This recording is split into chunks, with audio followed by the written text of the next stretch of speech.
ప్రేక్షక దేవుళ్ళందరికీ నమస్కారం అండి. మీతో వచ్చిన బాధ ఏంటంటే అండి, మీరు గుడికి వెళ్తారు, తీర్థయాత్రలకు వెళ్తారు, పూజలు చేస్తారు, వ్రతాలు చేస్తారు, పండగలు చేస్తారు. కానీ దేవుడికి అలంకారం ఎందుకు చేస్తారో మాత్రం తెలుసుకోరు. ఎన్నో వేలు లక్షలు ఖర్చు పెట్టి కేవలం అలంకరణకే ఉపయోగిస్తున్నారంటే కారణం లేకుండా ఉంటదా? అది కూడా ఎందులో? సనాతన ధర్మంలో. అదేంటో చెప్తే తెలుసుకుంటాం కదా. అలా అడిగారు, బాగుంది. ఈ రోజు మనం తెలుసుకోబోయేది అలంకారం గురించి. మనం ఎక్కడైనా ఏ దేవుడి గుడి చూసినా, ఏ దేవుడి విగ్రహాన్ని చూసినా, ఆఖరికి మన ఇంట్లో ఉన్న దేవుడి ఫోటో చూసినా అలంకారం మాత్రం ఖచ్చితంగా ఉంటది. అయితే దేవుడికి అలంకారం ఎందుకు చేస్తారు? అలంకారం లేకపోతే దేవుడి విలువ తగ్గిపోతుందా? అయినా సరే దేవుడు సృష్టించిన వస్తువులతో దేవుడికి అలంకారం చేయడం ఏంటి? అసలు భక్తికి అలంకారంతో పని ఏంటి? చాలా మంచి ప్రశ్నలు అడిగారు. కానీ ఎంతకీ మీకు అలంకారం అంటే ఏంటి తెలుసా?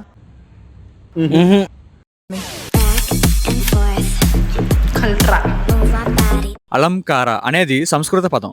అలం అంటే శ్రేష్టమైనది, పరిపూర్ణమైనది, అందమైనది అని అర్థం. కార అంటే చెయ్యమని అర్థం. ఇంకా వివరంగా చెప్పాలంటే గొప్పగా ఉన్నదాన్ని కూడా మరింత సంపూర్ణముగా, అందంగా వ్యక్తీకరించి మార్చేదే అలంకారం. మీకు ఇంకో విషయం చెప్పనా? అలంకారం అనేది కేవలం దేవాలయాలకి మాత్రమే అంకితం కాదు. మన భారతదేశంలో ప్రతి కళా నైపుణ్యాలు అలంకరణతోనే ముడిపడి ఉన్నాయి. మీకు కొన్ని ఉదాహరణలు చెప్తా. మొదటిది నాట్యం. ఒక నాట్యకుడైనా నాట్యకురాలైనా నాట్యం చేసేటప్పుడు అందంగానే ఉంటుంది. కానీ ఆ నాట్యానికి ముఖ కవళిక, ముఖభావాలు, వేసుకునే నగలు, కళ్ళకి కాటుక పెట్టుకోవడం వల్ల ఆ నాట్యానికి మరింత అందం పెరుగుతుంది. ఇవన్నీ నాట్యానికి ఒక అలంకారంలా పనిచేస్తాయి. ఇప్పుడు మరో ఉదాహరణకి పాట తీసుకుందాం. పాట సాధారణంగా అద్భుతంగానే వినసంపుగా ఉంటుంది. కానీ పాటకి అలంకరణ చరణాలు, స్వరాలు పాటని మరింత అలంకరిస్తాయి. పాటని అర్థం చేసుకునే వాళ్ళకి మరింత ఉత్సాహాన్ని ఇస్తాయి. అలాగే ఎన్నో కవితలు, నిర్మాణాలు, చిత్రాలు, మరెన్నో కళా నైపుణ్యాలు అలంకారంతోనే ముడిపడి ఉన్నాయి. ప్రతి కళని మరింత సంపూర్ణముగా, అందంగా చేసేదే అలంకారం. ఇప్పుడు దేవుడికి చేసే అలంకారం గురించి తెలుసుకుందాం. దేవుడికి చేసే అలంకారంలో ఎన్నో పలు రకాల అలంకారాలు ఉంటాయి. అవే పుష్పాలంకారం,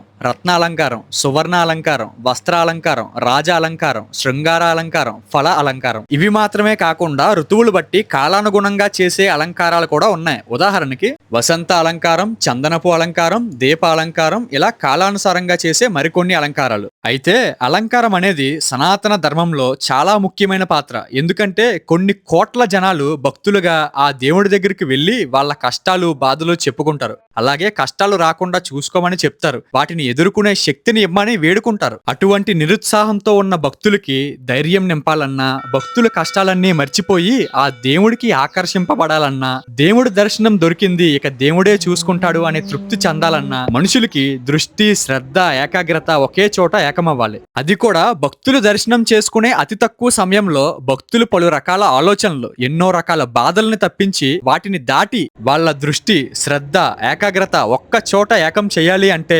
అసాధ్యమైన పని. ఆ అసాధ్యాన్ని సాధ్యం చేయడానికే మన పూర్వీకులు ఆగమ శాస్త్రాల ద్వారా అలంకార పద్ధతుల్ని తరతరాలకి అప్పచెప్పారు. అందుకే ఎందరో భక్తులు దూరాభారాలు ప్రయాణాలు చేసినా, ఎంత చికాకులో ఉన్నా ఒక్కసారి భగవంతుని చూశాక అన్నీ మర్చిపోయి ఆ అలంకారానికి ఆకర్షింపబడతారు. మానసిక ధైర్యంతో పాటు ప్రశాంతత కూడా పొందుతారు.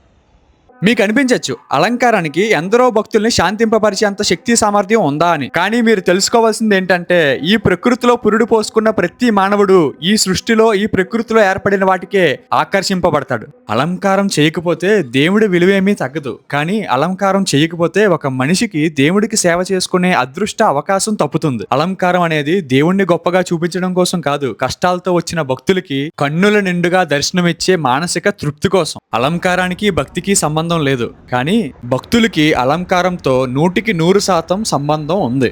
దేవుడికి అలంకారం చేస్తారు సరే, కానీ బంగారు ఆభరణాలతోనే ఎందుకు చేస్తారు? తలకి పెట్టుకునే కిరీటం నుంచి కాళ్ళకి వేసుకునే మెట్టెలు, పట్టీల వరకు మొత్తం బంగారు ఆభరణాలతోనే ఎందుకు చేస్తారు? ఇదే విధంగా మనం కూడా శరీరం మీద, తల మీద పాపిడి బెల్ల నుంచి కాళ్ళకి వేసుకునే పట్టీలు, మెట్టెల వరకు ఎందుకు ధరిస్తాం? అసలు దీని వెనక ఉన్న శాస్త్రం ఏంటి? సైంటిఫిక్ రీజన్ ఏంటి? వీటి గురించి మన నెక్స్ట్ ఎపిసోడ్ లో తెలుసుకుందాం.